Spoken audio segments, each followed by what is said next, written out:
खा जा। एक छोटा सा गांव था जिसका नाम था हिमालय की गोद। यहां के लोग सादा थे मगर खुश। उनकी जिंदगियां कुदरती खूबसूरती से इबारत थी। उनके पास बहुत कम था लेकिन उनके दिलों में मोहब्बत और सुकून भरपूर था।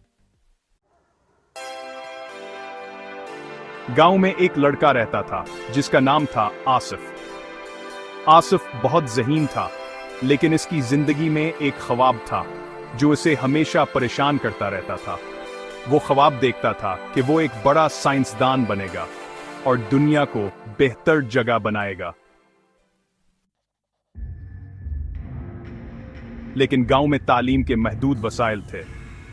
आसिफ को अपना ख्वाब पूरा करने के लिए शहर जाना पड़ता। यह फैसला आसान नहीं था। घर वाले इसे जाने से मना करते थे। उन्हें डर था कि शहर की जिंदगी आसिफ को बदल देगी।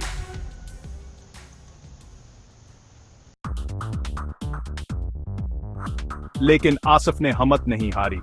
इसने दिन रात मेहनत की और आखिरकार शहर में एक अच्छे कॉलेज में दाखिला ले लिया। शहर की जिंदगी आसान नहीं थी। आसिफ को बहुत सी मुश्किलात का सामना करना पड़ा लेकिन उसने हिम्मत नहीं हारी और अपनी तालीम जारी रखी।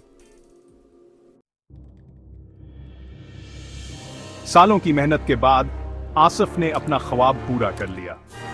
वो एक नामवर साइंसदान बन गया। इसने बहुत सी इजादात किए जिन्होंने दुनिया को बेहतर बनाने में मदद की। लेकिन इस कामयाबी के बावजूद आसिफ अपने गांव को कभी नहीं भूला। वो वक्तन फोकतन गांव जाता रहा और वहां के लोगों की मदद करता रहा। इसने गांव में एक स्कूल बनवाया ताकि दूसरे बच्चे भी अपने ख्वाब पूरे कर सकें।